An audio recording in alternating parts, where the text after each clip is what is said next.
5 minutes. 5 minutos. Eso es lo que es muy caliente. Hey, download your TikTok app today so you can have Chai spyware in your house for free. Yay, Chai spyware. Woo! Chai go down! USA number 2, you go down! Give me money. Fucking future! We're talking about a badass and everything, yeah. Future! We're talking about a badass and everything, Like yeah. it took a poop and it was one of those painful ones that brings a tear to your eye. It's like it took a poop and it was one of those painful ones that brings a tear to your eye.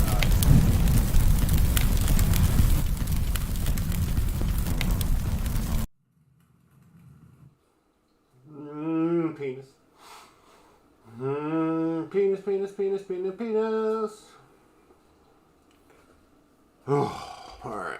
Let's get shit set up.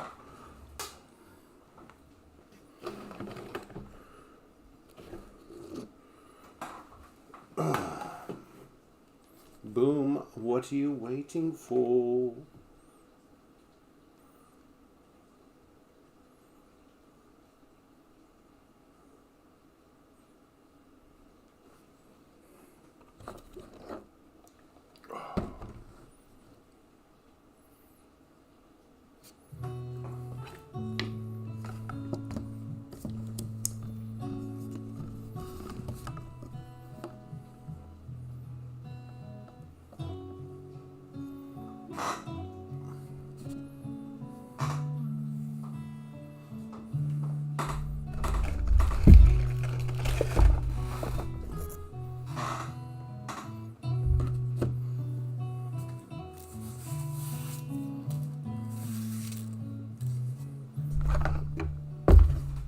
Oh man, if I could get another bottle of that wild buck, that'd be pretty awesome.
Ooh, I got myself a minor case.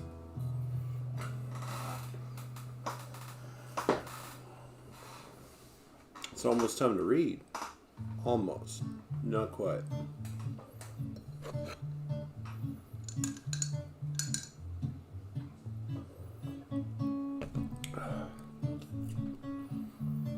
Ooh.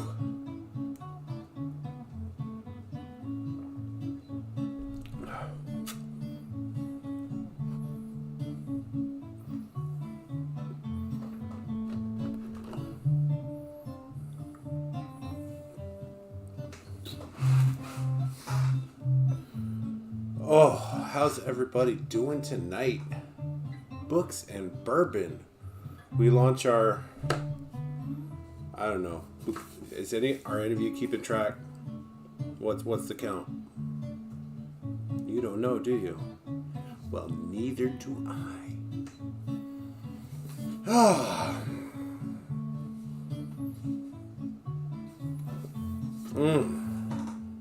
Today has been an odd day. My buddy from Florida visited for a couple hours. I had Papa John's. It's been stacked. More activity than I'm used to in a regular day. You know what I'm saying? You know what I mean, Jelly Bean. All right. You guys are taking too long to filter in here. What the hell's going on? What the hell's going on here? I can't follow myself. That counts as cheating, right? It's like liking your own post, right? Is that allowed? It's allowed, but we don't recommend it. Oh! Alright, we're definitely finishing this book tonight. As a matter of fact... Ooh.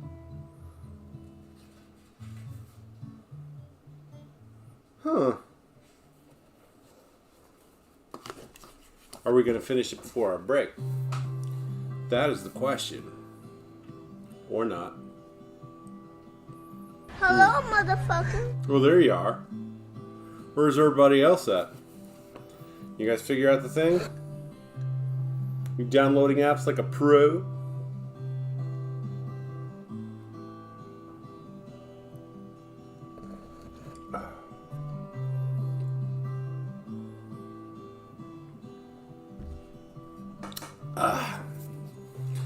Chapter 17. Shirts and shots and shows and service. I'll be the first to admit that for most of my adult life, if it didn't involve weapons, war, or women, I had no fucking clue what I was doing. I was just faking it until, fingers crossed, I was making it. I was throwing shit at the wall hoping something would stick. Now that these videos were sticking, I started to think a little bigger about what they might be able to accomplish.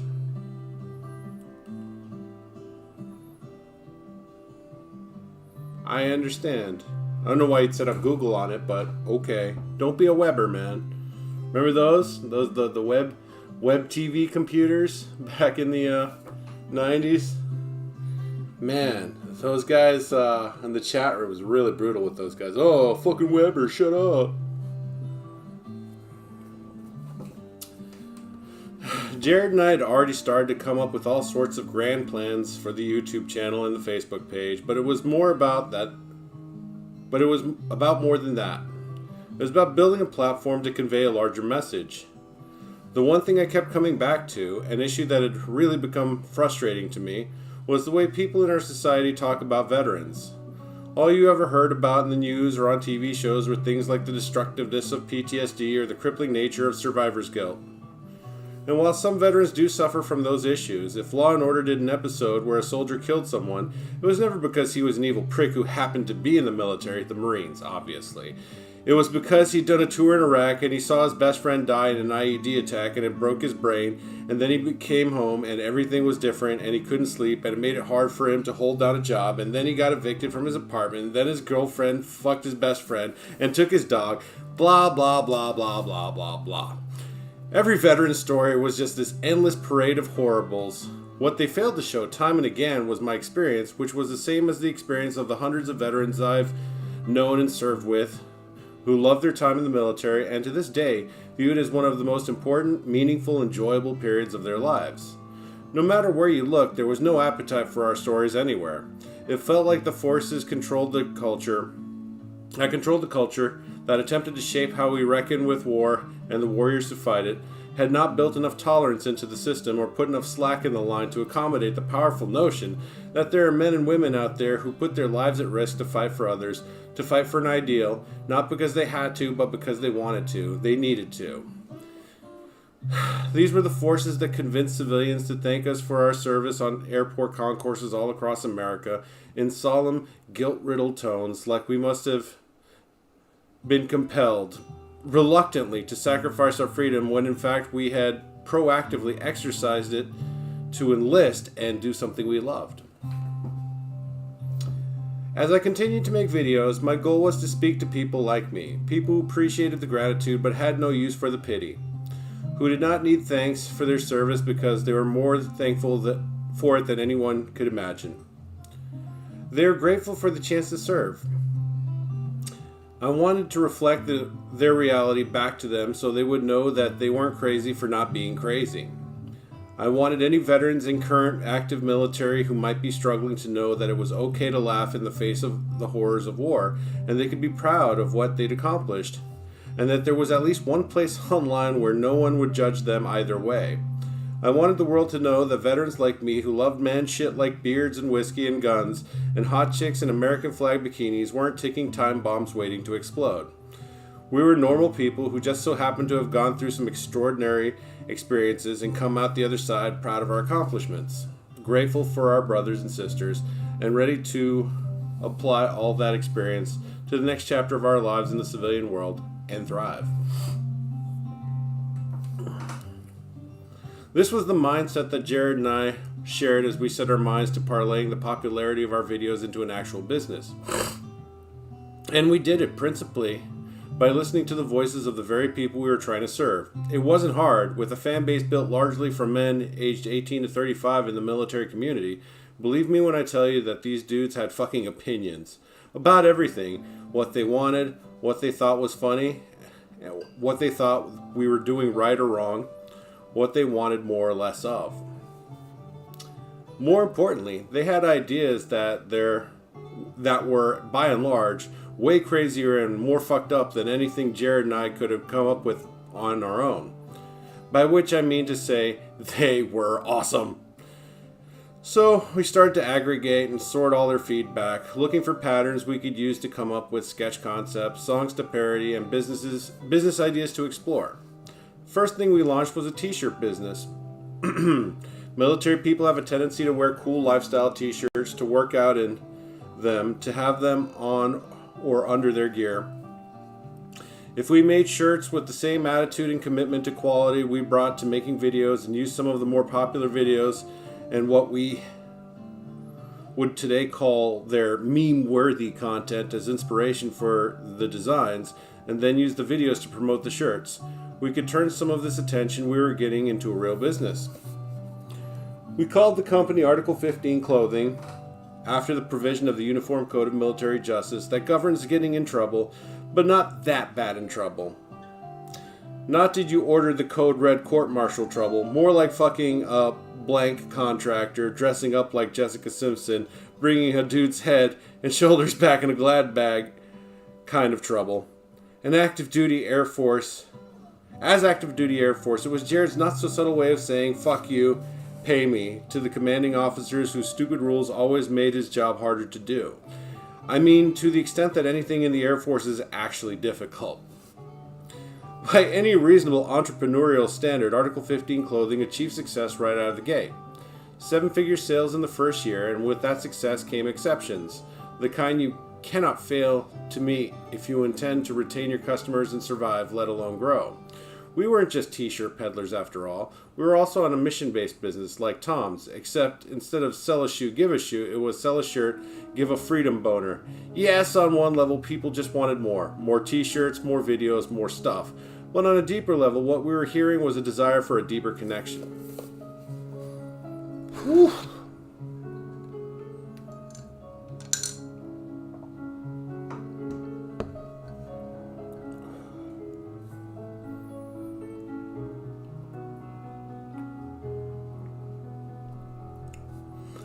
I was getting messages on Facebook and emails in my inbox from all kinds of people, but especially veterans. Married guys with a gang of kids who'd been out of the service for a while, who missed the camaraderie of military life, and saw their old army buddies once a year, if they were lucky. And they'd be like, bro, I love your stuff. Man, what would I give to be able to hang out and drink with you guys, even just for one night? Keep it up. Jared and I, and every member of the team we'd begun to assemble at Article 15 were getting these types of messages on a nearly daily basis. I still get at least one per week, and I'm boring as fuck now. It was flattering, and it was yet another indication that we were onto something in the name of good. But more than it was the spark for 2 more ideas. If all these people wish they could drink and hang out with us, why don't we start a whiskey company and do a podcast? So eventually we did. The whiskey company called Ledslinger Spirits, the podcast we called Drinkin' Bros. Both are amazing. But only one was a really good idea. I won't say which, but word to the wise, if you hate having a fun, profitable, relatively frictionless professional life, the heavily regulated whiskey trade is a perfect business to get into. Brown liquor is great because it fucks you up nice and good. The whiskey business is awful because it fucks you up the butt without any lube and blames you for bleeding on its sheets. In contrast, for the 100th episode of Drinking Bros, we had 2 people have sex in front of us and we commentated on it like a UFC fight. I'll leave it to you to choose which of these experiences you would prefer to be a part of. Look, I'm just here to enjoy the whiskey. I ain't trying to be a professional. Like, that's good, that's good, that's good too. That wasn't so good, but if you're buying, I brought my liver. Because that's the kind of nice person I am. I will jump on that proverbial grenade just for you. In the middle of all this growth and entrepreneurial experimentation, we had our craziest idea yet. When I was overseas, we had this group chat on Facebook Messenger that we called Kinetic Kill, where we bullshitted and brainstormed the way any company with a distributed workforce might. One night, we were kicking around sketch ideas when Jared threw out something way more radical than a sketch concept. Dude, we should make a fucking movie. Okay, bro, yeah, we'll just make a movie. What the fuck are you talking about? Movies aren't sketches. They've got stories and actors. You need grips and shit. Movies cost a lot of money, even the low-budget ones. But the more Jared talked and the more other guys on the chat chimed in, the more possible the idea seemed. More than a few fans had asked us to do something longer form in the video space. There was definitely demand, and we could crowdfund it just to be doubly sure that the demand was big enough. If only our moms donated to the campaign, we'd know it wasn't real. If we got close enough to our initial goal fairly quickly, then we'd know that success was really just a matter of getting the word out. Pretty quickly we came to a consensus around an idea. It would be part comedy, part war epic, part zombie movie. The general gist was a group of buddies in the military saved the world from a zombie apocalypse by bringing to bear all of their military training.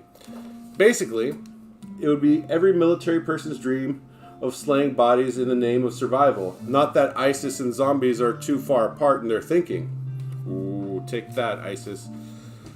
I floated the idea to the 20 or so American blank that was working with overseas. I was working with overseas at the time, who knew what I did on the side. They lost their minds. It was like Santa had come on the 4th of July with a bag full of guns and a team of Victoria's Secret elves intent on giving up their secret. For America, obviously. The support from my redacted was unequivocal, and their feedback followed the same general pattern, like a military Mad Libs. Bro, that is so fucking amazing, awesome, ridiculous, cool. You know what you absolutely have to do? Insert grotesque kill or necrophilia sequence. Dude, can I be in your movie? Just like as an extra or whatever? You don't have to pay me. I'll bring my insert frighteningly large private weapons cache. Okay, well, that was nice of him. Okay, so this was definitely the craziest idea we'd ever had. Hello, motherfucker. Oh, hello to you too. You just wake up? You just get home? Okay, so this was definitely the craziest idea I'd ever had. But I was at least convinced now that it wasn't the stupidest. If we built it, they would come. Also, they would watch it. Just as quickly as the idea came together, so did everything else. We partnered with another military-themed clothing company, Ranger Up, to produce the film and create the Indiegogo campaign. We hired Ross Patterson as a writer-director and worked with him on the script, kicking around the most offensive jokes possible and the most elaborate kill sequences we knew we could pull off. Oftentimes over Messenger from thousands of miles away while I was deployed, That insane chat thread, which still exists archived somewhere, belongs in the Library of Congress, etched into the wall of some kind of monument or appended to a petition at The Hague. I'm still not sure which. Why not both? Why not both?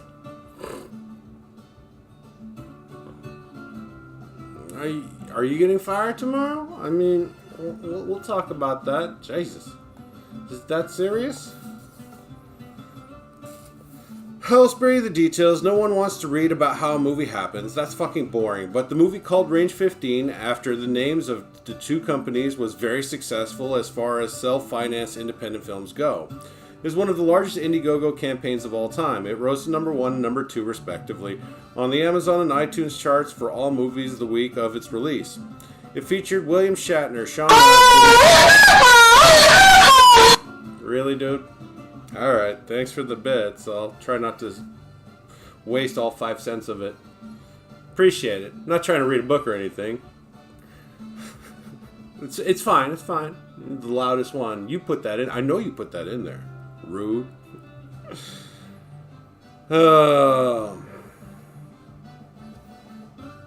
Sean Astin, Keith David, Danny Trejo, Marcus Luttrell, Randy Couture, and had the most decorated military cast to ever appear in a movie. Thanks, Clint, Dakota, and Leroy. I still owe you some beers. It also spawned a full AFE, Armed Forces Entertainment Tour of American military installations in the summer of 2016. That, in a very real way, changed my life because despite the outward success of Article 15 and Lead Slingers and Drinking Bros, now the movie, internally, things weren't great. Night, buddy.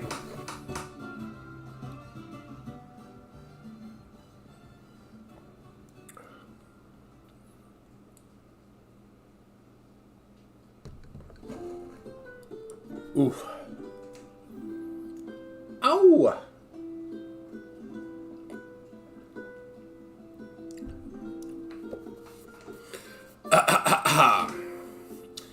Here's the thing about scaling a business.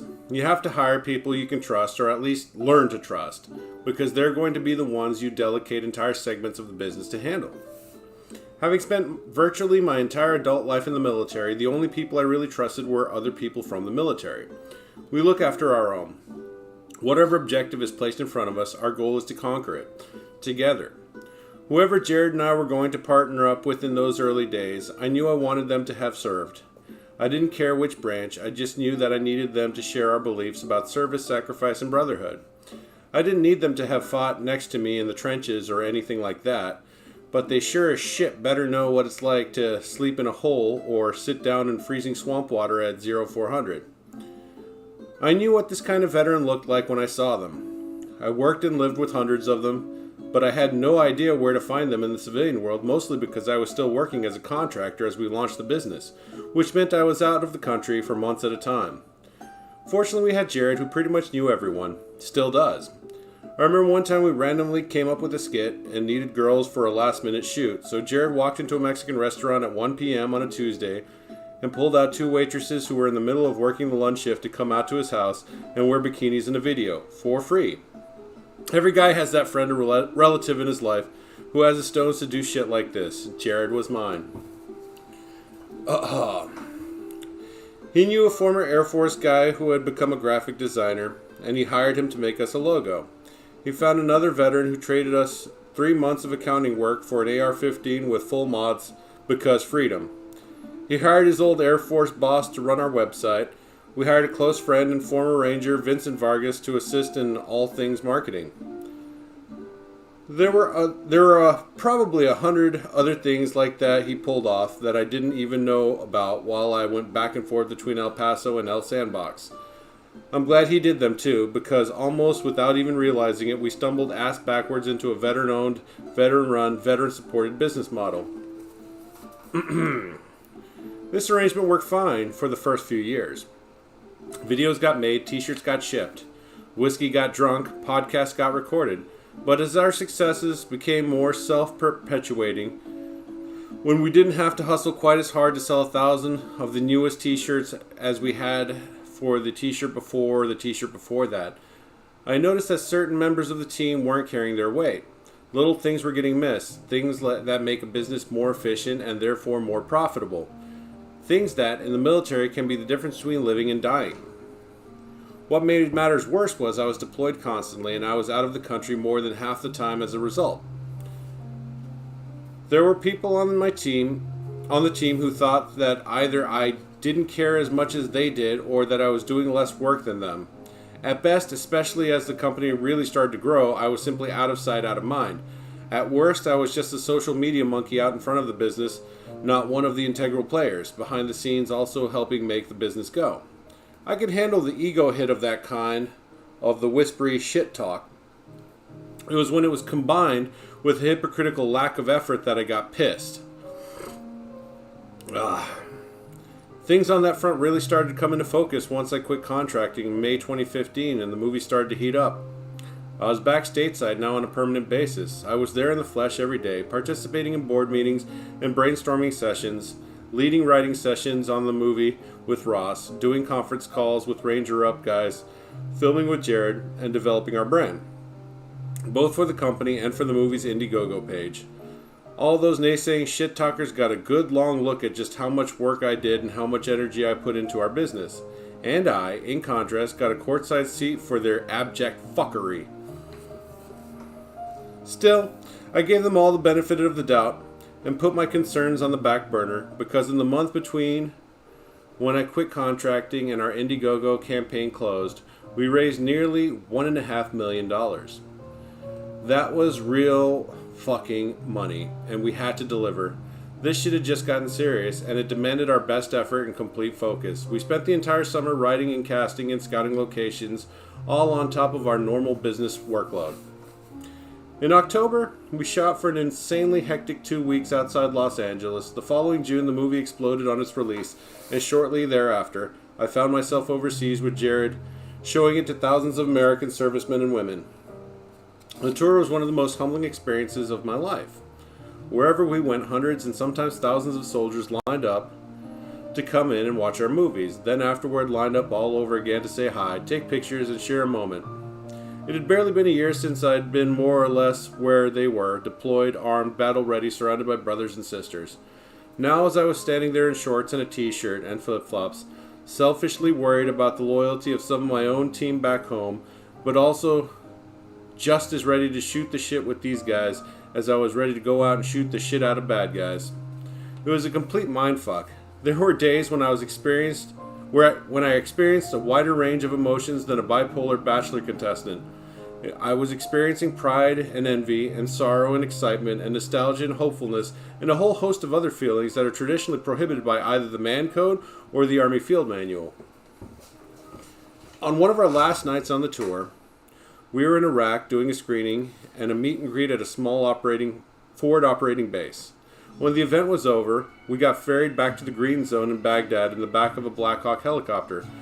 It was late. The other guys in our group had quickly fallen asleep, and I found myself sitting at the edge of the open door staring out into the night.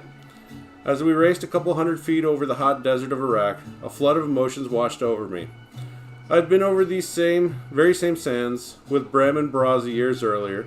I was sitting right where Baraza was when he too stared out into the Iraqi night while his team slept and prepped on the way to the target where he and Brem would make the ultimate sacrifice. Somewhere out beyond my field of vision, their legacy mixed with the sands we now flew over.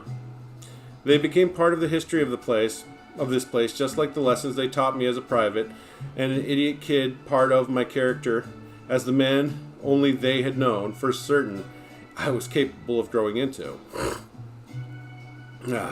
Their example relit a fire inside me in that moment, one that I knew I would need to use as both fuel and as a guiding light in dealing with some shit back home. Shit that had to change, because I wasn't a warfighter anymore. I wasn't just a veteran who happened to have a business. I was a leader in the business.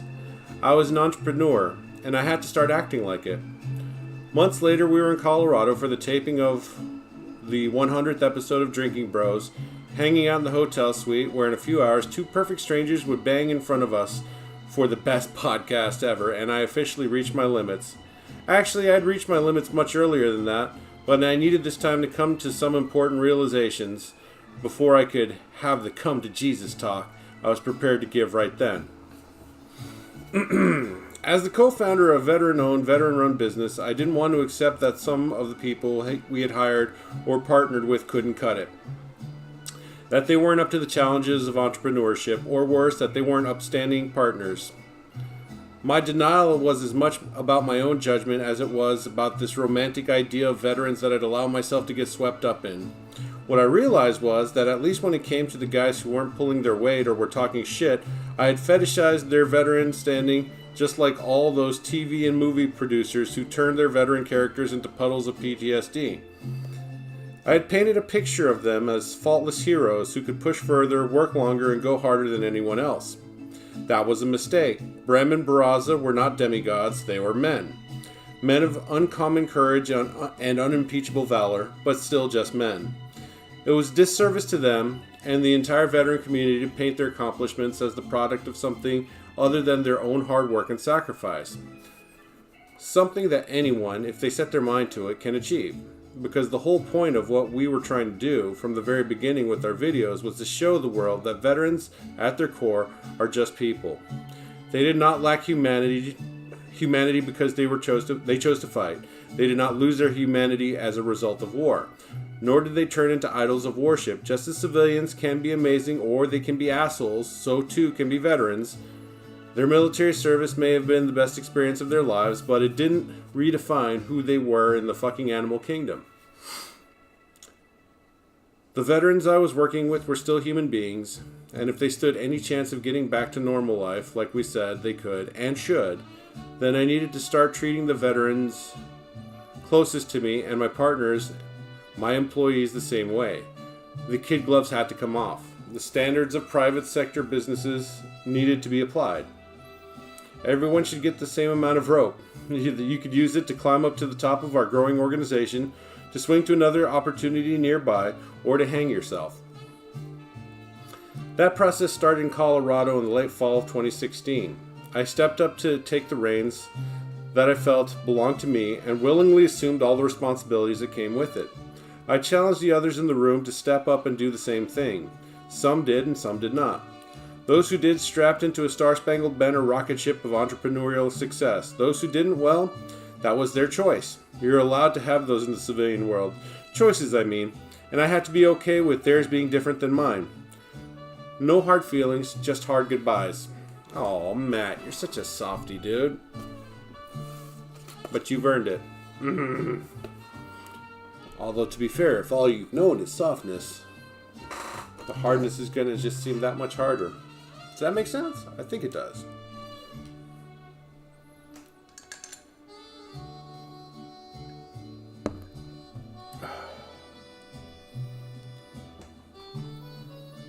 Oh, we machine gunned through that chapter, didn't we? So what we do at this point is I'm gonna keep on reading. Should I keep on reading, or are you guys okay with me taking a quick break? Let me know. You guys gonna let me know? You're not gonna let me know. You gonna let me know? How about you? Somebody's gotta let me know. Okay, I'll use my best judgment. It's not even been 30 minutes. So I'm only gonna take a quick break. I'm not even gonna put up the thing screen. I'm just gonna walk away. And I'll be back shortly. Not even a whole cigarette's worth. Just do shorts. I'll be right back. No, don't panic. It's gonna be okay. Emotional support machete! Shing, shing, shing. You know how we do. And if you don't, now you do. If you got a problem, chop it up. Be right back. Penises. Like 2-3 minutes. You guys gonna be alright. Front door open.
Hey guys, the front door is open. Who that is?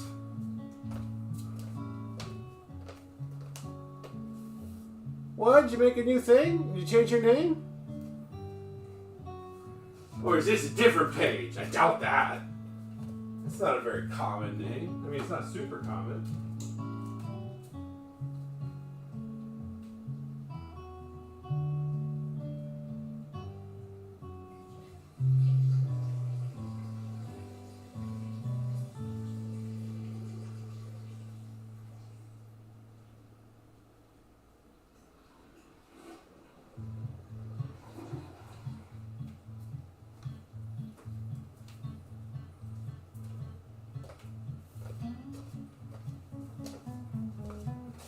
And then, gonna sit down and have a sip of whiskey.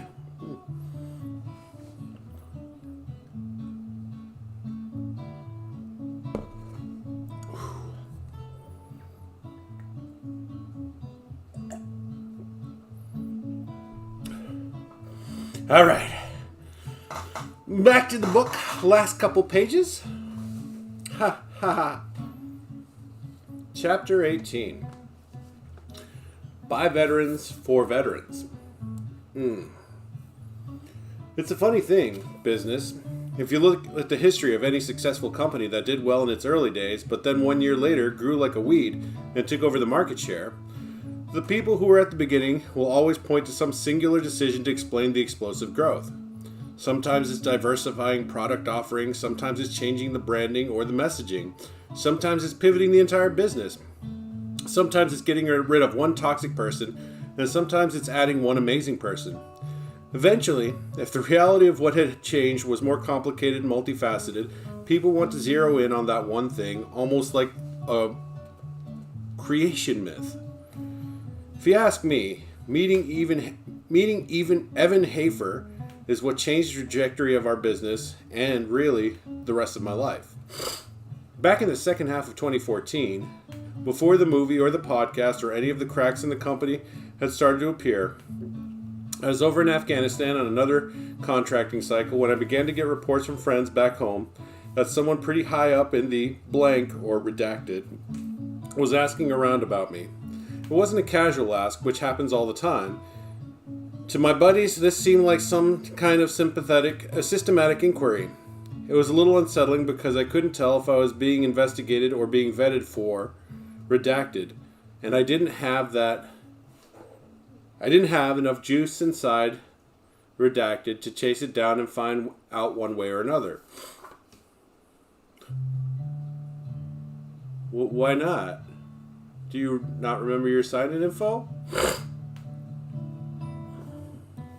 I did my best to put it out of my mind and focus on my job, and eventually the rumor mill stopped. But it still nagged at me until one day Jared emailed and said that a former Green Beret named Evan Hafer had reached out to us through Article 15 Facebook page about a potential business opportunity.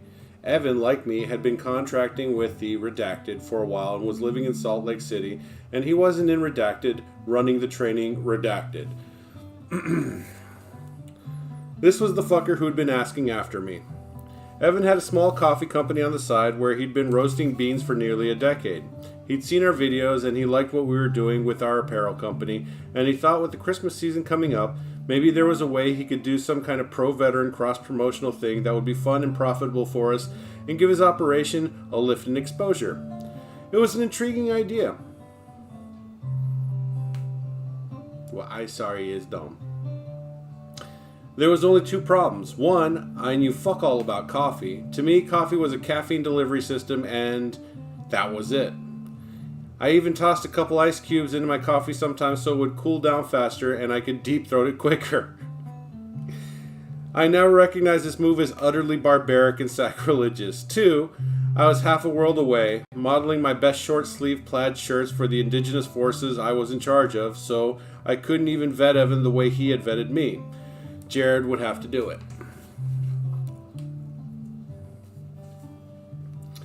A couple days after we chatted on the phone with Evan so he could tell us more about what he was thinking, Jared jumped on a plane and flew up to Salt Lake City. When he got there, what he found was not a coffee company as much as a roaster in Evan's basement. And who he met was not even Evan Hafer, but rather the human embodiment of Rocket Raccoon from Guardians of the Galaxy. Short and deceptively vicious, Evan will just sit there and stare at you while you dig yourself a hole, and then laugh in your face and shit on your dreams while you try to crawl your way out of it. He's one of the smartest, wittiest, most hardworking, most put-together guys you'll ever meet, which is why underestimating him will almost always cost you your ass. Of course, I didn't know any of this at the time. All I knew was that he had an idea. He would do 500 bag run of a special blend coffee, we'd do a video promoting it, and then we'd all get together afterward and go skinny dipping drunk off our asses and hope that no one noodled each other. Oh, and we'd call it Freedom Roasters Coffee. Jared and I talked it over and we quickly said yes to the dress. The video became Grinch vs. Operators. It went live Thanksgiving Day 2014. The coffee was called Dark Roasted Freedom. It sold out by the end of the following week. I'm not good at many things. I can shoot, I can play guitar, I can grow a douchey beard. With pretty much everything else, I bridge the talent gap with effort and enthusiasm. The only other thing I'd ever been good at is judging character and recognizing opportunity. Evan Hafer was a solid gold human being, and this military-oriented coffee thing was a massive opportunity. This needed to be more than just a one-off Black Friday cross-promotion. This thing needed to be a business.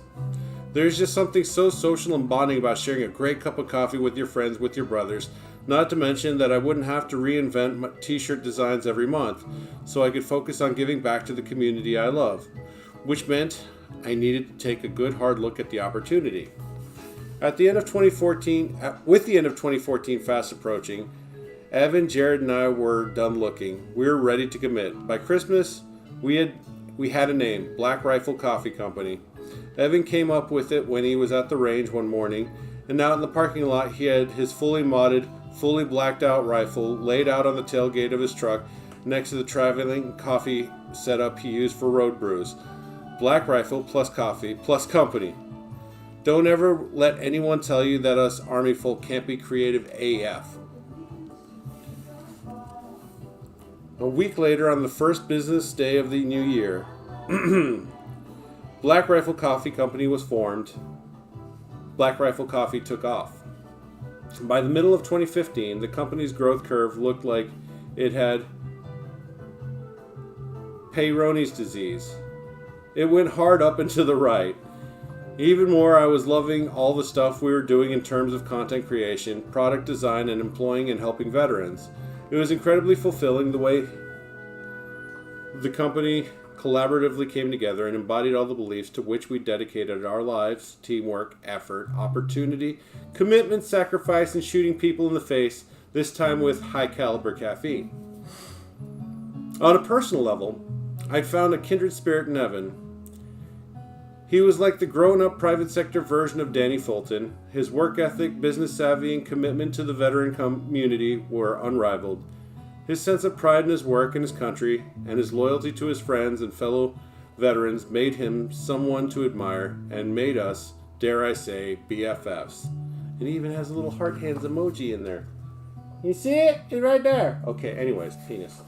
And yet, despite all the work that needed to be done to grow this and the other businesses, despite all the marketing and branding decisions that needed to be made, that I had slowly developed a knack for, I was still doing contracting work at a ridiculously high tempo.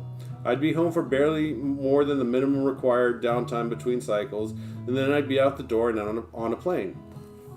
I wasn't disconnected from the team, don't misunderstand. When I wasn't at work, I was in my room on my laptop answering emails, writing business models, doing Skype calls, you name it. Whatever BRCC or Article 15 or Lead Slinger's work needed to get done, on my off hours I was doing it. I probably didn't need to keep deploying since the business was doing well enough that I could have drawn a salary somewhere between the peanuts I made in the Army and what, before Article 15, felt like stupid money from Redacted.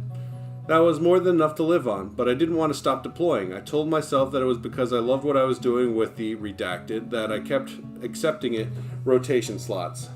The work was still exciting and meaningful. I was working with good people doing important stuff. But I would be lying if I didn't say that all those messages we were getting from fans kind of scared the shit out of me. They were expressing my worst fears. I had transitioned out of the military once before and re-entry had been really tough.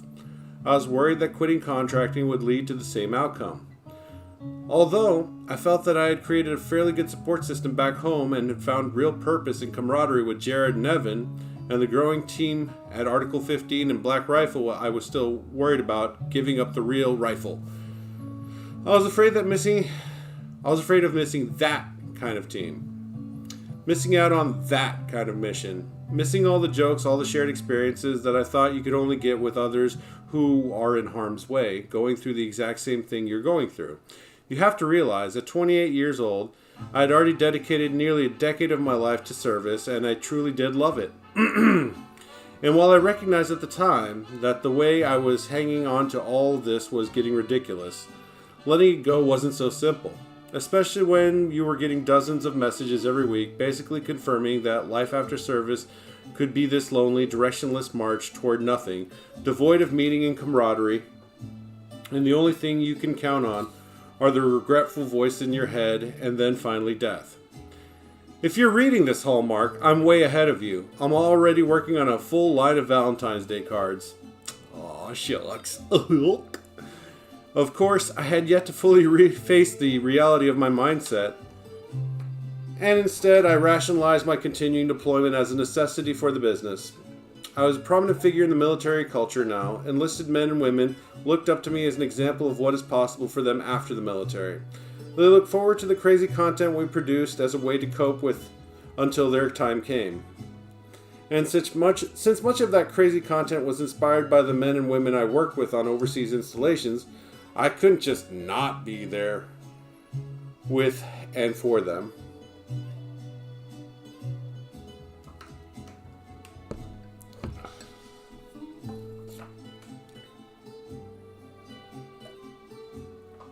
Jesus, I sound full of myself. Specifically full of my own dick and balls. That's right, it says that. Think I'm making this shit up? Well, I'm not. How can I still stand up straight after all those years of comforting myself to suck myself off? I have no idea. Moving on. In early 2015, I finished a deployment that included the closest call I ever had as a contractor. It wasn't any kind of direct engagement like I'd had back in my battalion days. The closest, scariest calls never are. This was more like one of those, but for a totally unlikely, totally lucky series of small events, I'd be in a million pieces, all over the desert right now scenarios. I never saw the threat never saw me, but we're on a 100% collision course, and the only thing that saved me were those lucky random intervening events. For some reason, that got to me. I wasn't rattled. I was just frustrated with myself. What the fuck am I doing? I am going to die out here with everything good I've got going back home, and I'm not even going to see it coming? Why? Fuck this shit. One afternoon that spring, we found ourselves at a ranch just outside of El Paso, owned by some kind of world-renowned horseshoer who was raising horses and bulls. Why we were there, I still have no idea. There was some kind of business rationale, I assume. In our infinite wisdom, we figured out why not take this opportunity to test drive Jared's new drone camera while I attempted a skill I'd never tried before. Maneuvering a temperamental 2200 beast around a meadow with a series of subtle hand and foot gestures. The horse, however, was not so great at handling that drone, which sounded like a massive swarm of angry bees. It flew directly over our heads. I tried to pull back on the reins to settle her down. Apparently this is not the right move. She was intent on getting me the fuck off her back, so she ducked her head and front legs and then reared back to fling me out of the saddle, like I was a sack of shit in a trebuchet. I hit the ground hard. I broke my arm, nearly exploded my knee, and smashed my face. My beautiful fucking face! My beautiful, beautiful face! Huh. Want to guess what my first thought was as I rode to the hospital to get unhumpty dumptied?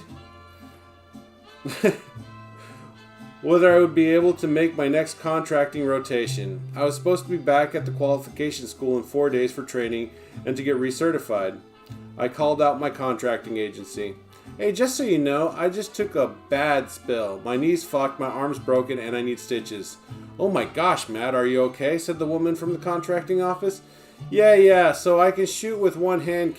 If I can shoot with one hand, can I still come? There was a long pause. Jesus, Matt. Worry about your health and safety, she finally said.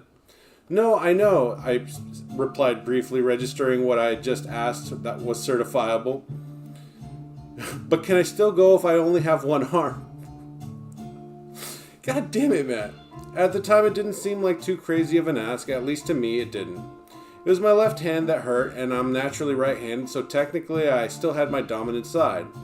If the right hand was fractured, I figured I could just wrap it and go through the qualification course like that. NFL linemen do that all the time when they suffer a hand fracture. Jason Pierre-Paul blew half the fingers off one hand with fireworks, and he still played. I wasn't trying to be a macho tough guy. I really didn't want to miss the opportunity, because if you miss training one time, you can get hard-pressed out of a job, and that was what I was worried about.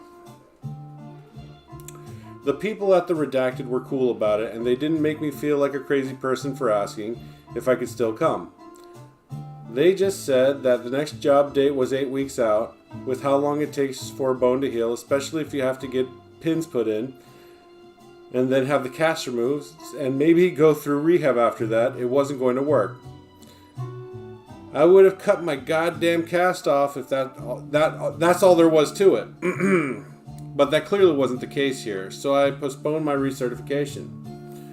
When my business partners found out that I'd broken my hand and my face and it had put me out of commission, they were happy, those fuckers. It meant that I would be stateside for an indefinite period of time, during which I could dedicate all my focus to our business, particularly Black Rifle Coffee, which was beginning to catch massive steam. Slowly everything began to change. Every day I was more excited about all the stuff we were doing. Making videos and selling quality products to people is actually a lot of fun, and making money not dodging bullets is funner. Yes, funner is a word. Well, if he says so, I don't think it is. But okay, sure thing, Matt. A few weeks later, we were in North Carolina for a big bar event at Fort Bragg to promote Lead Slinger spirits. The place was packed with active duty military, guys from Fort Bragg, guys from Article 15, and Ranger Up, who were just starting to work together on Range 15. Veterans from all over the region and assorted people from various parts of the government, including these two guys who introduced themselves by name and not by profession. After a few minutes of our conversation went from fanboy to full bro, and they let it slip that they were actually instructors at the qualification course where I was scheduled to be in 4 days' time to recertify in preparation for my next contracting gig. Yep, I was going back. But that's not what you should be focused on right now. You should be worried about the same thing I was. The people who were about to critique my professional skills, grade me, and make an official determination about whether I was still fit to do my job as an operative were fans. This was incredibly disconcerting because it could go one of two ways, and neither of them was very good. They could treat me like a VIP and take it easy on me, or they could have super high expectations that border on hard-ass one-upsmanship to try to teach the internet dude a lesson. In either case, it would have been much better to be anonymous. But Matt, come on now. I've been dealing with being recognized overseas for a while. The incidents had increased over time, but rarely did they get too egregious or uncomfortable.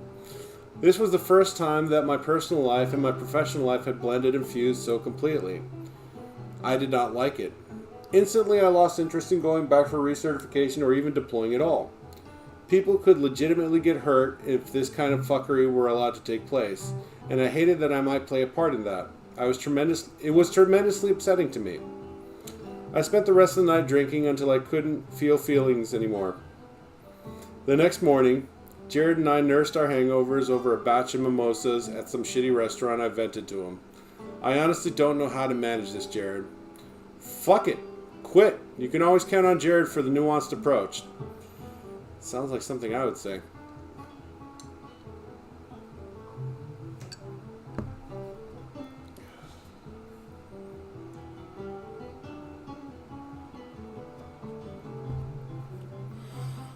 It's not that easy, I said. And then I laid out all my reasons, translation, excuses for staying in. Then we walked through all the actual reasons why quitting wasn't just easy, but the sensible thing to do. I was ready. There was still a Darby phase river of bullshit to wade through. The biggest bit of all wasn't actually the fear of nothingness or misery that, to this point, I'd used to rationalize staying in. It was this lingering fear I've had since my 5th deployment, the one in Balad. With the crazy operational tempo, with Wendy Peppercorn, with the pool and the Taco Bell, with my Ranger buddies like Trey Bullock and Danny Fulton, with periods of true Rambo-esque greatness interrupted by moments of hardship and sorrow, that this was the best time of my life and the only chance I would ever have of recapturing it, or even getting close to it, was by deploying with my rifle and my brothers. Nobody recognizes the best moment in life as it's happening. It takes distance and time to see. But once you do, it has a tremendous pull on your heart and your soul and your brain. To me, that's the Balad deployment had become. What the Balad deployment had become, and also what I was most afraid of.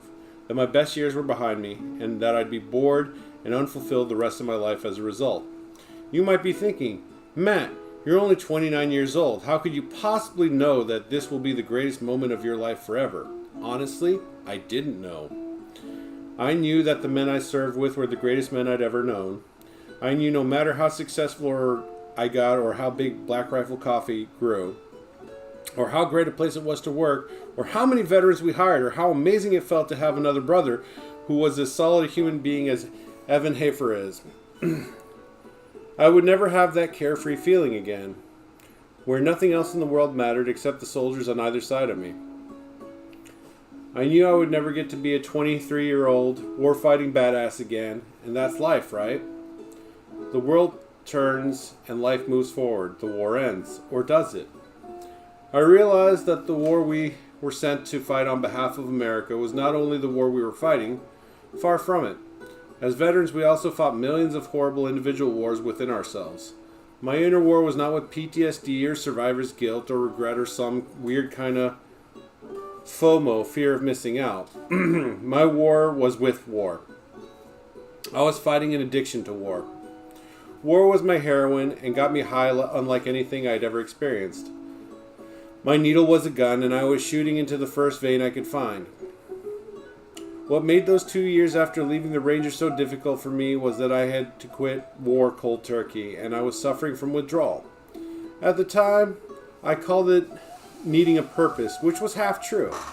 What I really needed was a fix. Thankfully, I had enough of my wits about me at the time to recognize that I could not go back in all the way. I would not commit 100% to chasing that dragon. It would drive me insane, and then it would kill me. By my 5th deployment, I already thought I was dead. Death just hadn't gotten the news. I re-enlisted. It would have been like sending him a text message with my picture in it.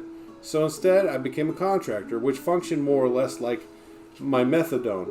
I got 80% of the high, enough to take the edge off, with enough mental clarity that my brain could recognize real opportunity and genuine purpose when it placed itself in front of me. Article 15, lead slingers, Black Rifle Coffee, entrepreneurship, that is real opportunity.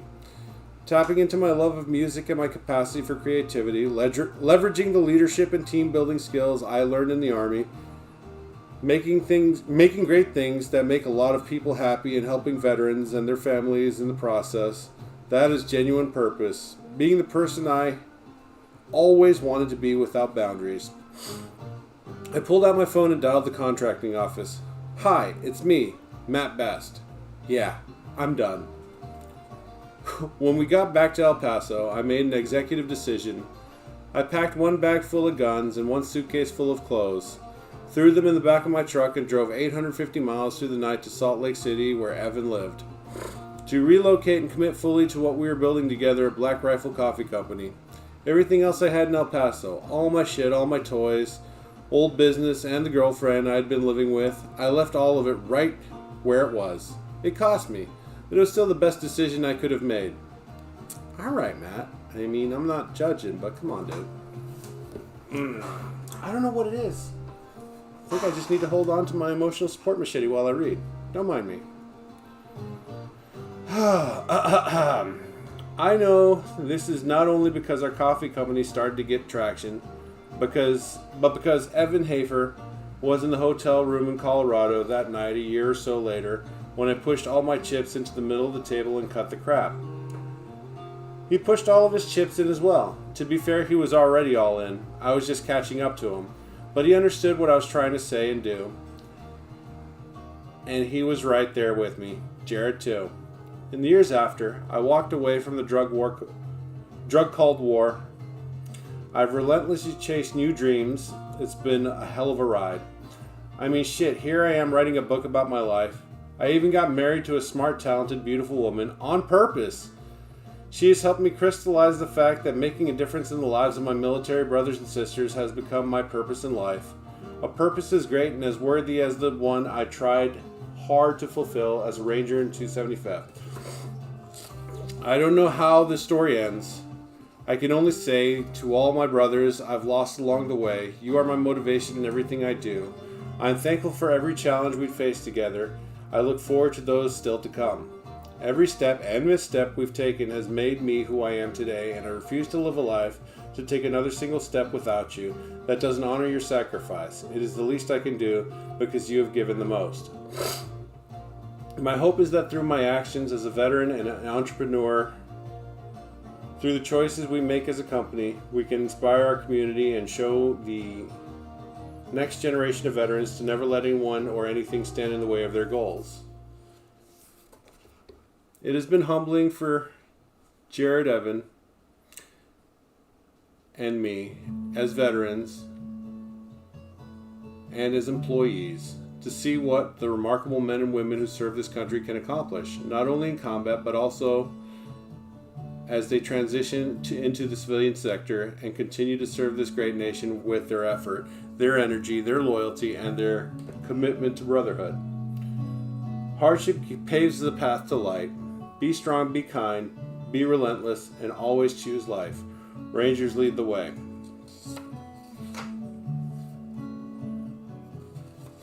Well, that's pretty much it. Acknowledgements. Writing a book is really hard, especially when I was told I couldn't do it in crayon. It is humbling and exciting to be able to share my version of this crazy thing we called life. The fact that I'm not dead just means I'm on borrowed time, and I'm thankful for every moment I have. I've been fortunate to share some extraordinary moments with amazing people. Here are a few of those amazing people that I couldn't have written this book without. Nils Parker, your professionalism and writing are unmatched. The late night conversations, last minute flights to refine every aspect of this book, and your attention to detail about every part of my life truly don't go unnoticed. You've been a mentor through this whole process, and I never could have done it without you. Your quick wit is continually impressive and frustrating. Bird Level, my agent who helped me find the right place for this book, and helped me figure out how to navigate my irreverence to make a style of book never before read. Brendan Vaughn, for having faith in the book even as it lingered in DoD reviews for almost 2 years. Pamela Cannon, Kara Welsh, and the entire team at Ballantine Bantam Dell for bringing it across the finish line and helping to get it into as many readers' hands as possible. Jared Taylor, for loving my first videos and having priorities that were just out of whack enough for us to get together and make the journey that led to this book even being possible. Evan Hafer, your faith in me as a business partner, your drive motivates me every day to be a better human. Hashtag bromance. Bobby Hill, the man that will make you look like $1 million and then cheer you on while you do your mixed martial arts with the deer. Acknowledgements. My brother in 275th, serving with such quality and brave people, will always be one of the highlights of my life. RLTW. Rangers lead the way. Alright, okay. To my dad, one of my best friends, I love you big bunches. To my biological brothers, Davis and Alan, thank you for holding me down and shooting me with an airsoft gun as a kid. Oh yeah, and for pushing me over and telling our parents I slipped. I couldn't ask for better brothers. Seriously, love you assholes. And last but not least, to my wife, Noelle, how you put up with my craziness is not only impressive, but also just plain brave. Thank you for loving me unconditionally and having my back throughout this crazy journey. I don't think we need to read about the type or about the author. I think we've read enough about Mr. San Antone, Matt Best. We read a whole book! Thank you for my service, Matt Best. We did the thing, guys. I think that calls for a drink. What do you guys think? Should we have a drink? Yeah, let's have a drink. Hey, Mr. Best, if you're here, cheers. We're having a minor case tonight. Something. But not a case of minors. Waffles.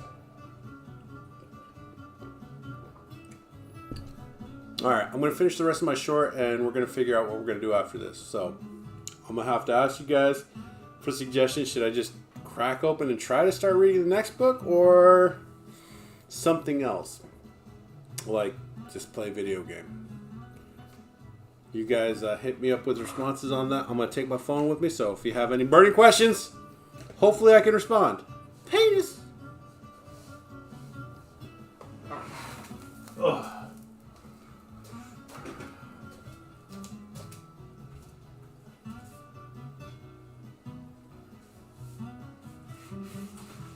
La la la la la.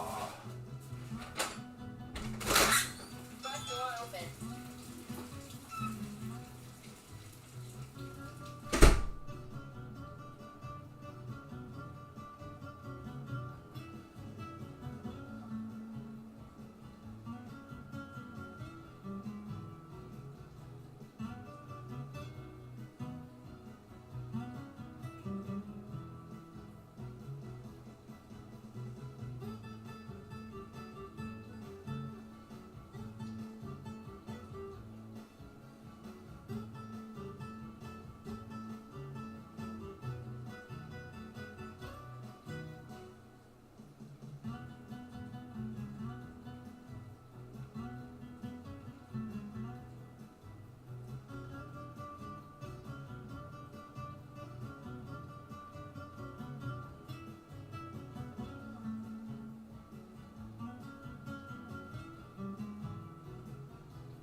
I guess I gotta make a command decision. Since no one else has made any comments or observations as to what I should do next. And I understand this is my stream and I can do with it as I please, but I find it so that Vigi Game for another hour or so is where I'm gonna take these efforts and or energies. Bitch, if I press pause one more goddamn time, it'll be too fucking soon. Anyways, I hope this doesn't make you guys leave me. Please don't leave me. We're all friends here.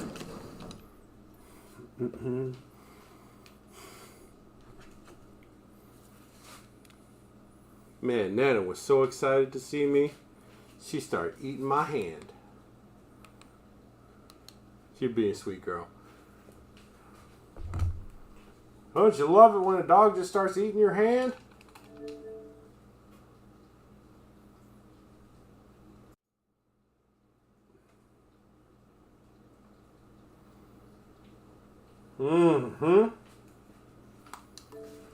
Oh shit, I gotta change the shit up over here.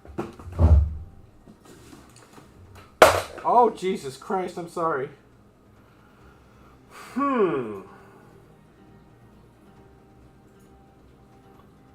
I hope you guys are doing well tonight.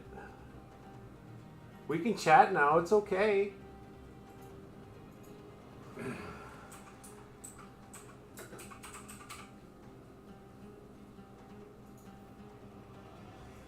There, it's been updated and waffles. So I don't know if it was you guys, but I kept on getting distracted by me brushing my hair out of my face. Was I doing that a lot? Because it seemed that way. I didn't have something holding my hair back. Waffles.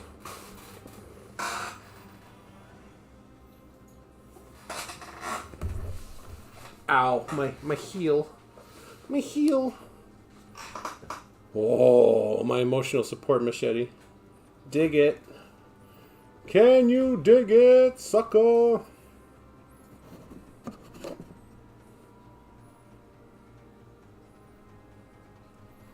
There we go. Is that okay? Is that okay? Are you guys okay with that?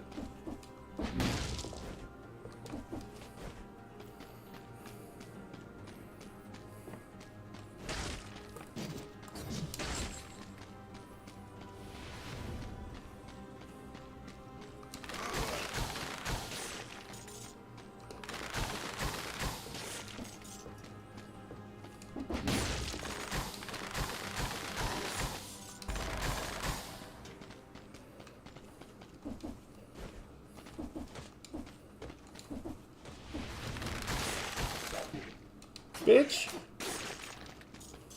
You see me just pimp slap me?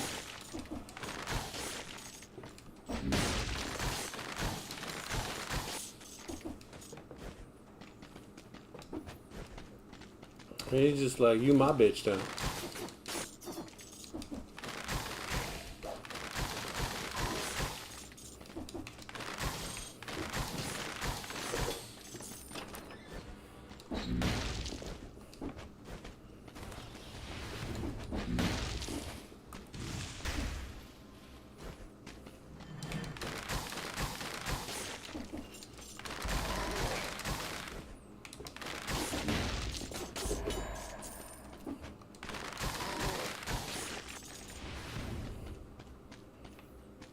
Okay, I guess we'll do Toxic Sewers, even though I don't like going that way. They're offering a bonus, man.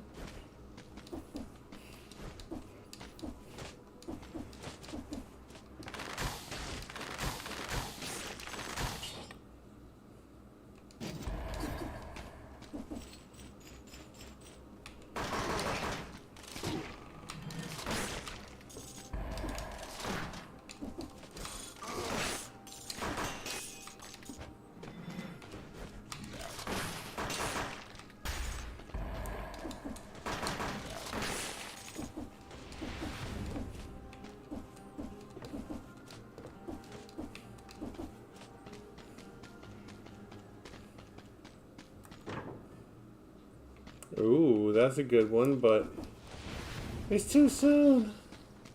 You don't need it.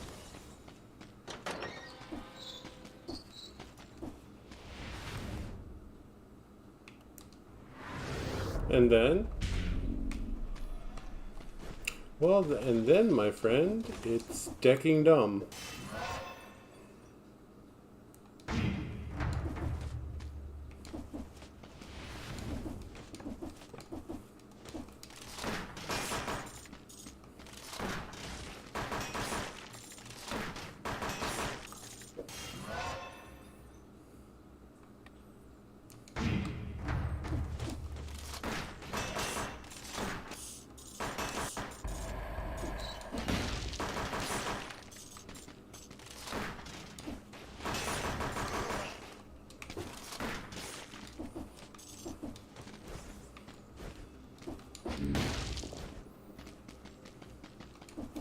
Can't believe we finished that book, guys.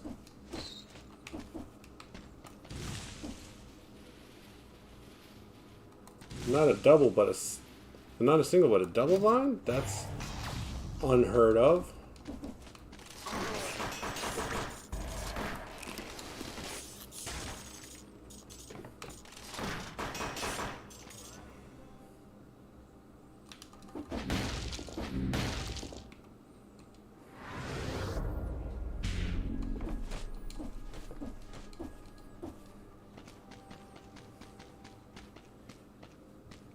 Oh man, you got some really nice weapons here.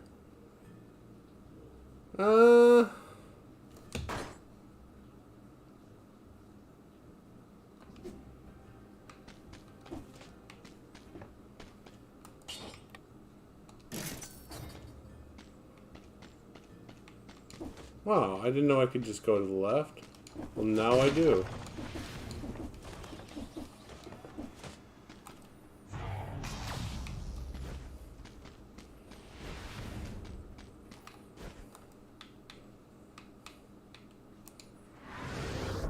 Oh wait, was there still a guy here?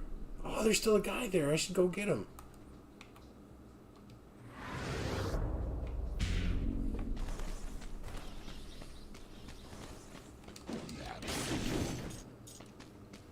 I got him. There's one more to the far right. I gotta go up and around.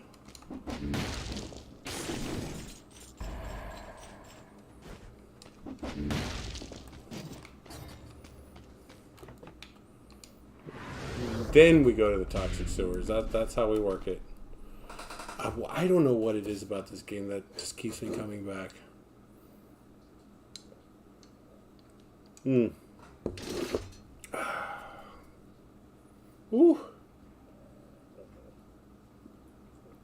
I don't know why I selected Tuesday to be Books and Bourbon Day. It just is.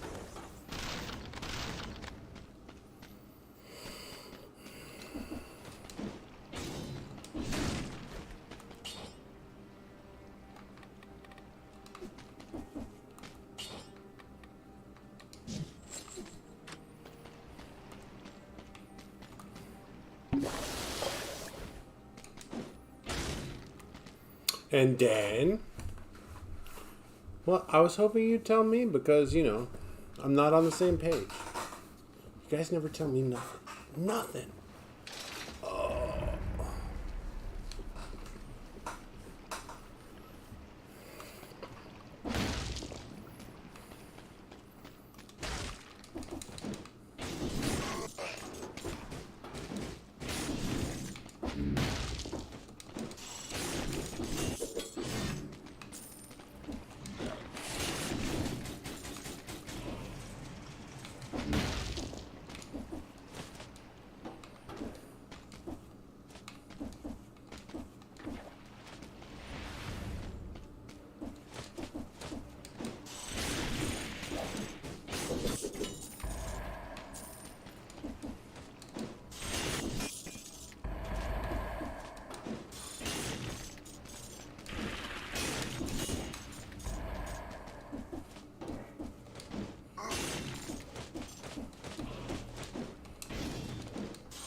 Yeah, that's right. We flipping you the bird, son.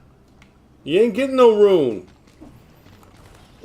I appreciate all of you guys who support me all silently and beautifully the way you do.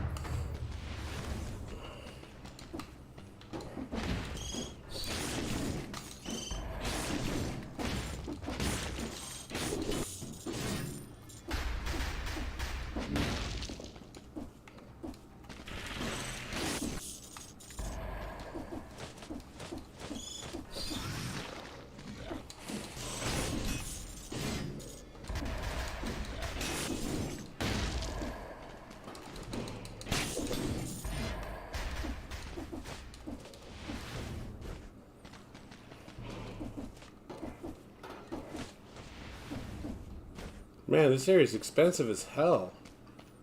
Did they expand the sewer?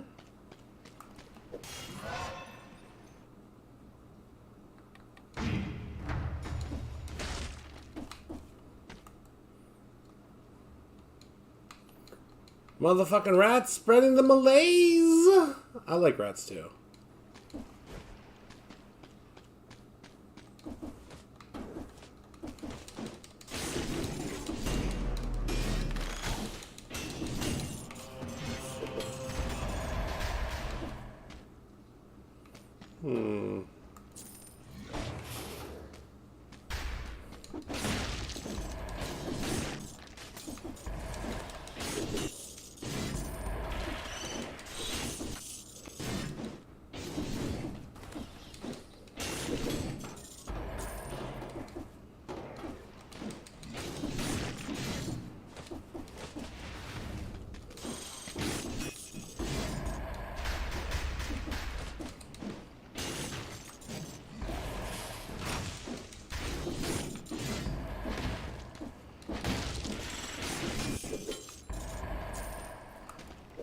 Man, we're getting treasure aplenty out here. I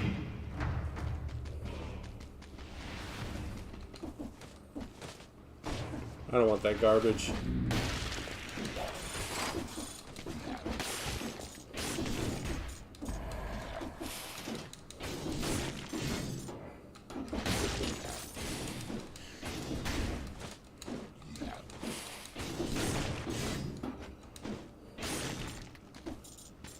Oh, that is a badass sword right there. We're taking it.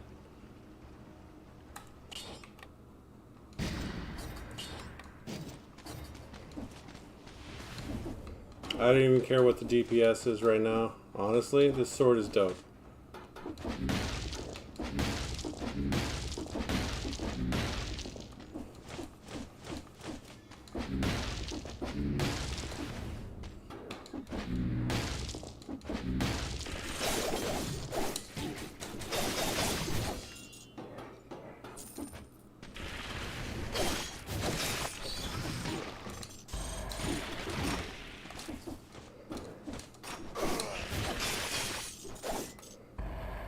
God, I almost died there because I wanted to be fancy.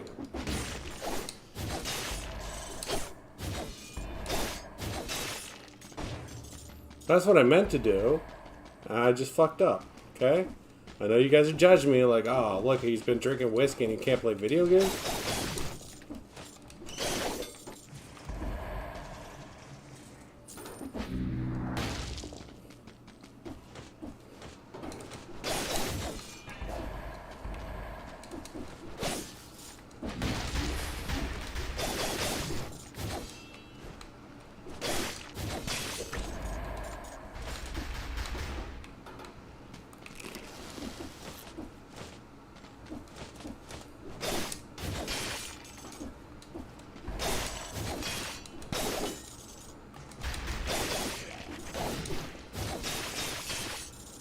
That's what I'm talking about. You saw that the beautiful anime style freaking damn samurai slash? Beautiful.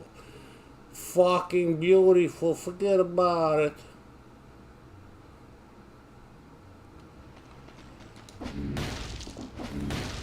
Ooh, okay, so we're gonna come back here to Corrupted Prison. But first, we must see about the thing. Oh, we gotta come back here as well. Well, fuck, we're gonna murder all the guys down here as well.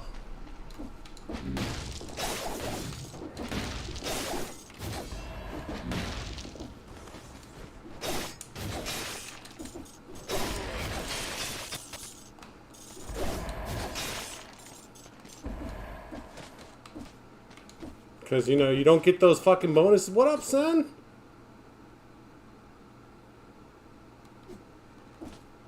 Yeah, he's dealing with a whole bunch of stuff. Let me stop pretending I know what the fuck he's up to. I haven't talked to him in a minute.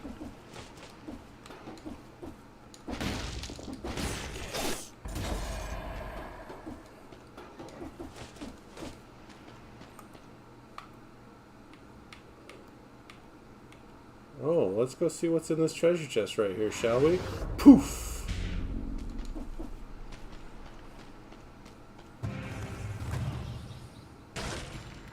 I don't want that shit. Get it out of my face. We just finished reading, Thank You for My Service.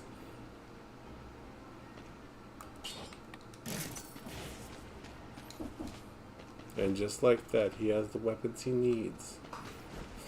Or thinks he needs. I don't know, penises.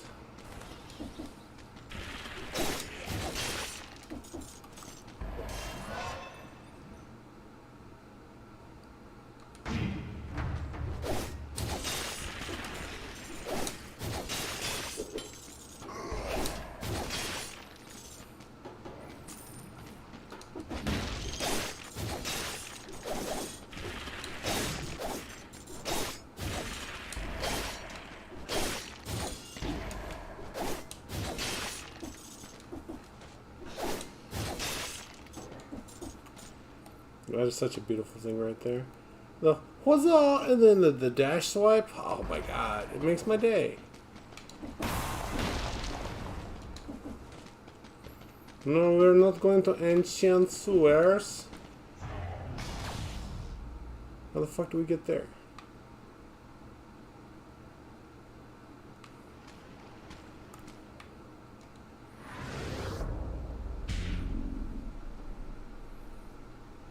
Fireworks booth. Yeah, you making that extra money?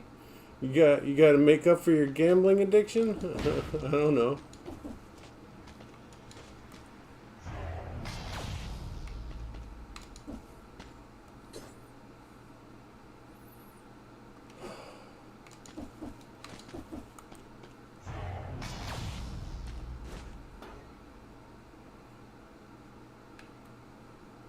It was Corrupted Prison that had the bonus. I believe I can fly. Volunteer gig, gross. I mean, don't get me wrong, like...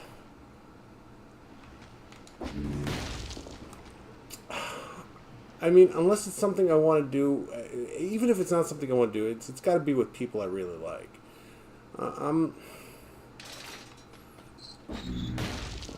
Like, I have no problem, like, feeding the homeless, but that requires me to leave the house. And I don't mind doing a nice thing, even if it's for free, but at the same time... What's this? Where are we going to put it? Oh.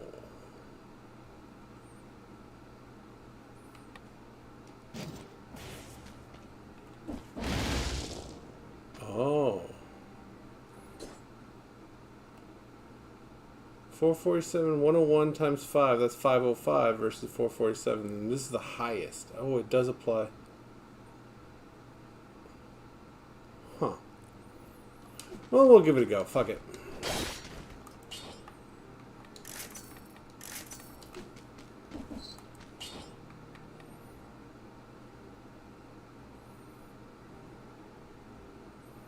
Bro. I'm not gonna lie, I'm not jealous of your sacrifice, but more power to you, buddy. I mean, that's not even air conditioning this shit. Like, really? We want you to handle low explosives in the middle of the desert heat.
When the hell did I get hit? I don't remember.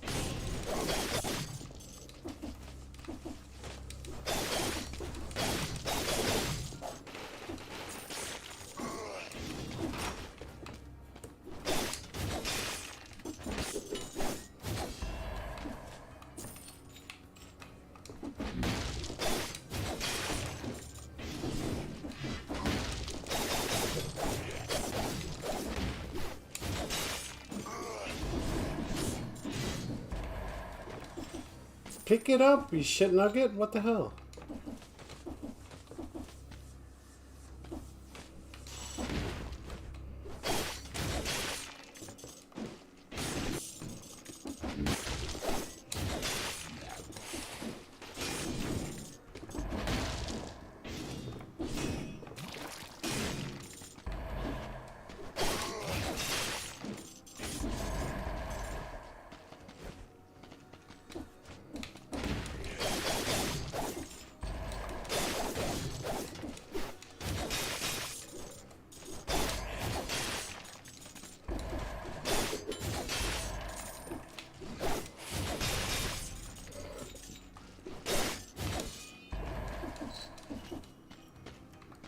Oh man, I don't know what they're doing. They're building up a false sense of confidence.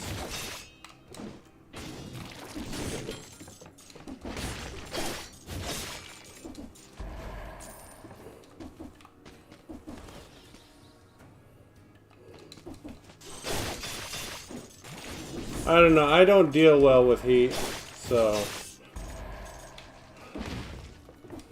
So why do you live in the southeast? Because I can't afford the northeast.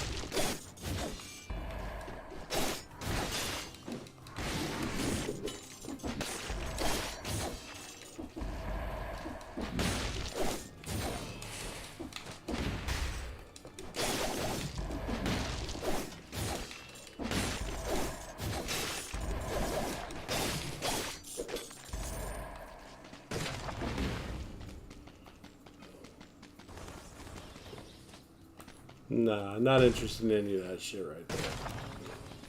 Well, you're a better man than me, my friend. I don't like doing shit for, without pay. Like I said, unless I like the other person, in which case, we'll do the right thing. But pretty much everything I do is motivated out of selfishness. And you're like, oh, that makes you a bad person. Probably. You're probably right.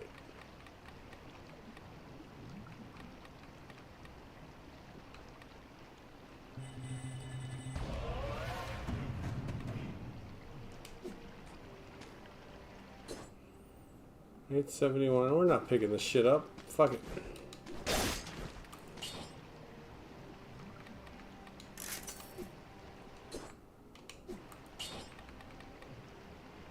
I'm not sure I want to upgrade that to plus.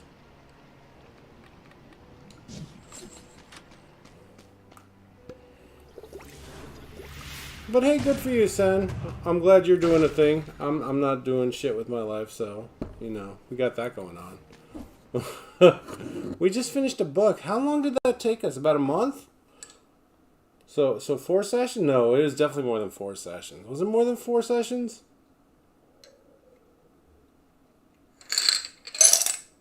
Mm. Oh, whiskey. Damn, I got a drinking problem. Did you see that? Oh, well, okay. Well, tell everybody I said hi. I'm penis.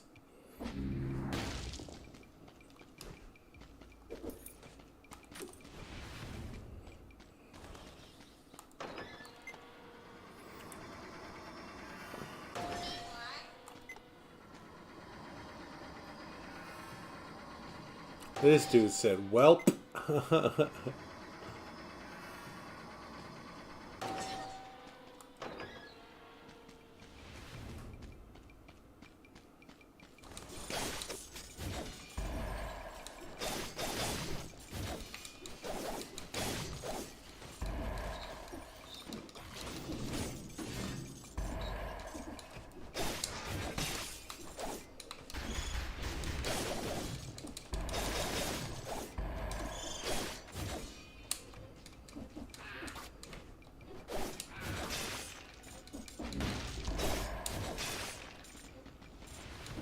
Mr. Krabs! That was a samurai. Oh, well, I will most definitely tell him that, but I don't think I'm going to see easy.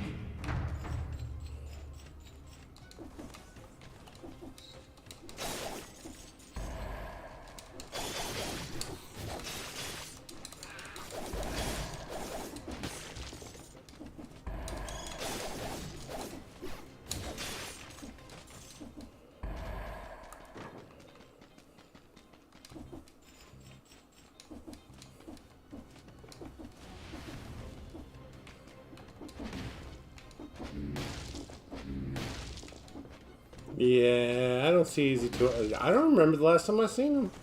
It's been at least 2 or 3 months.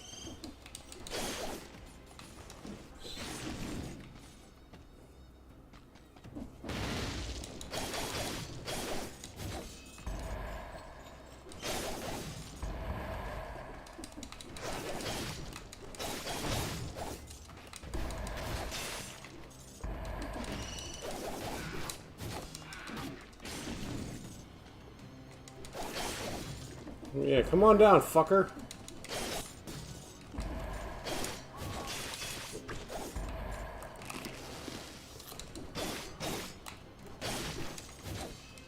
Well, that wasn't cool, bro.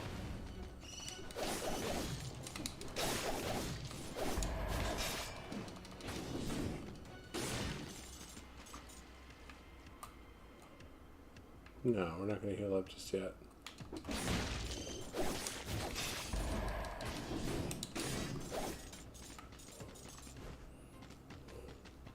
Penis.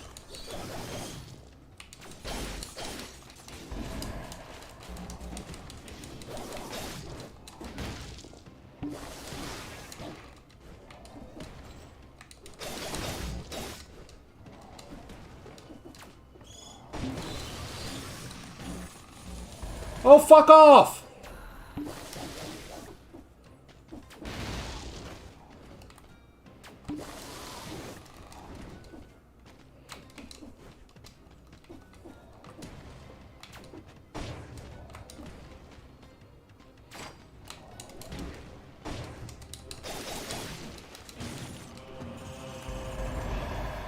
Fuck you, guy. I'm out of fucking heals already. Are you shitting me? Oh my god, I'm about to fucking die. This random elite ass butt nugget.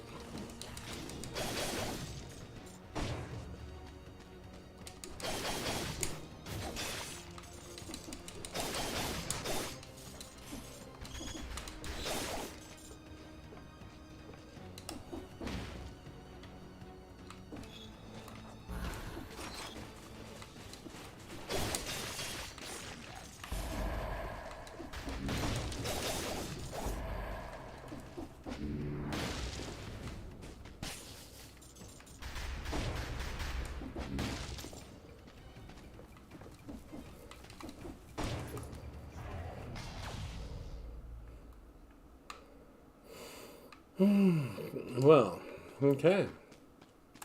We're about to die 'cause we're drunk a little bit. Not sober enough to drive. Not even a little bit.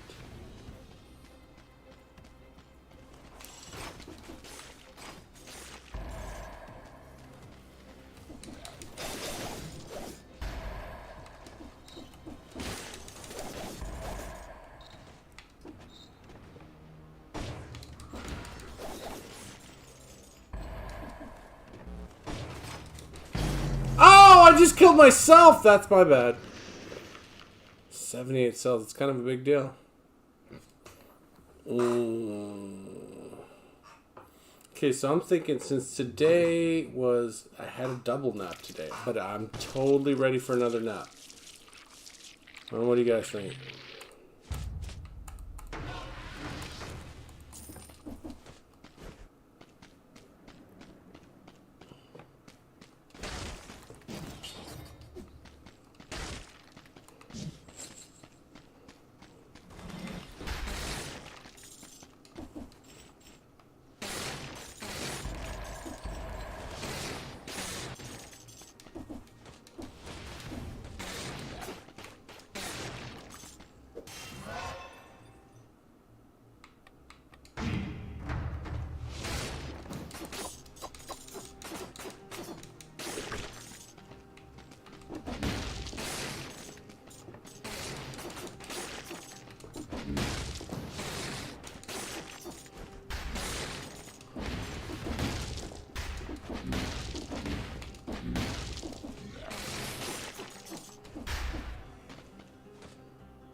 I don't want it. Keep it there. Of course I can't afford any of them. Why would I be able to afford it?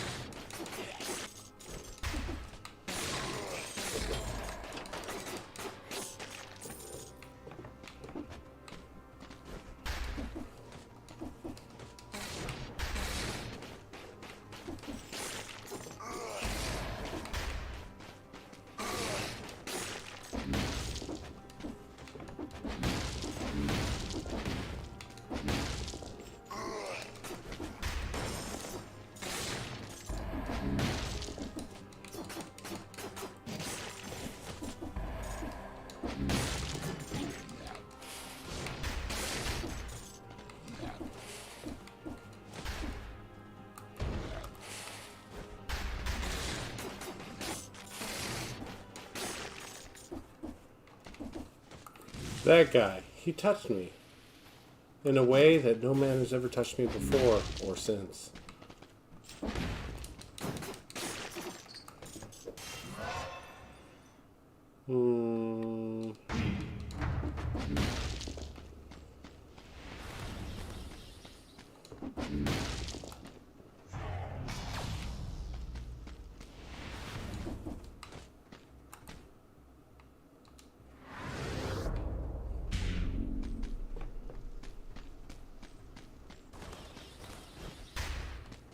Man, they try to confuse me with all these fancy names.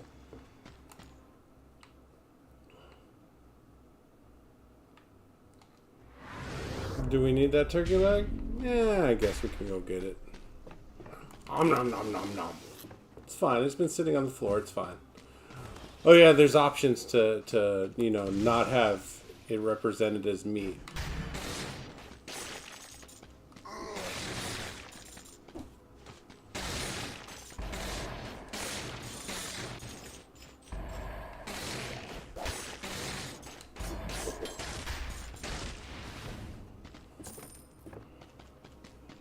Because, you know, we don't want you to get offended by meat. You know, the most common indicator of health goods in video games in general. They're like, yeah, no, I might offend somebody.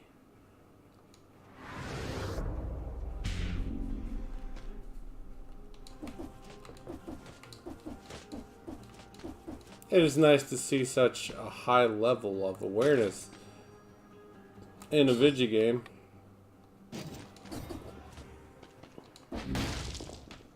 But at the same time, I believe it's just a level of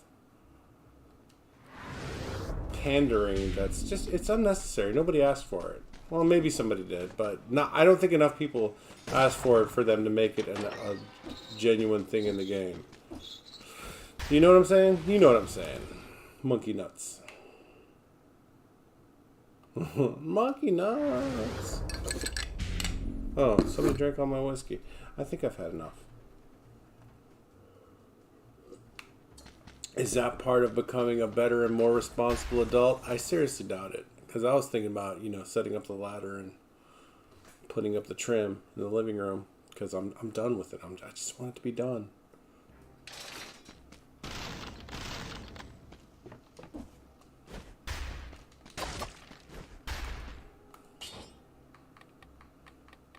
I don't reforge any of this shit. I don't like it. I don't like these weapons.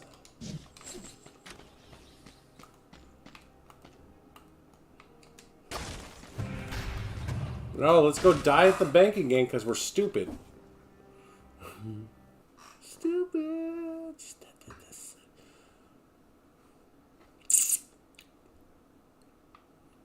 Alright. As soon as we die, it's over. It's over, Anakin. Don't do it. I have the high ground. You underestimate my power. Alright. So that's the note we're on with that. Don't be underestimating my power, bitch. Power, bitch. It's those fucking elites, man. It's not even the elite. It's that one particular boss type that I really have a problem with. That big golden fucker that teleports everywhere. And does the massive damage no matter what I do.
Oh, I didn't know. It was just there. I got lucky.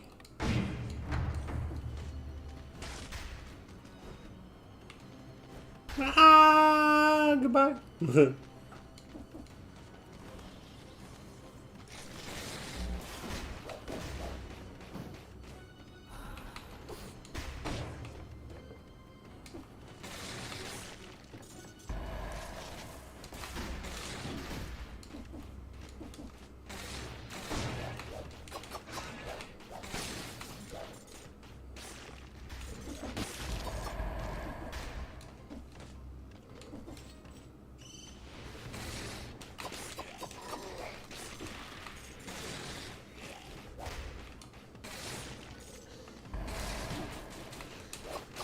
I know I dodged that, but you know, it's fine.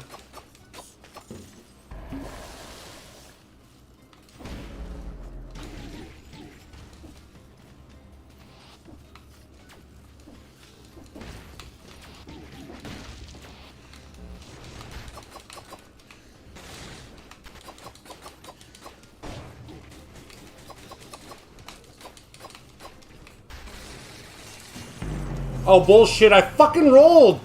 The game lagged and that killed me. You know, fuck it, I'm done anyways. Thanks for tuning in, guys. Am I a little extra chinky-eyed? I'm sorry. No, I'm not. If I was sorry, I wouldn't do it anymore. Oh, I'm so sorry. My blood is sometimes hero. Well, you know, whatever. Anyways, thanks so much for tuning in, guys. I will be on at 11. Happy hump day, folks. And for those of you that have to work, son, may you have a wonderfully amazing shift that presents new opportunities and blah, blah, blah, penis. Thanks so much, guys. I'll talk at you later. Penis!